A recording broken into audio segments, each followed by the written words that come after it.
Господин Шукула. Държава. Но това съвсем не е така.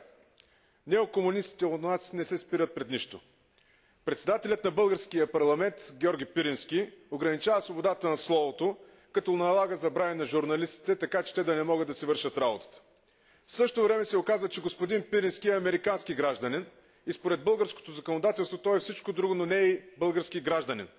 Но за сметка на това, един от най-отявлените наркотрафиканти в Европа, Будимир Куйович, има българско гражданство, защото му е издаден паспорт от върхушката в МВР, така че той да може спокойно да обикаля в Евросъюза и да върши своята дейност.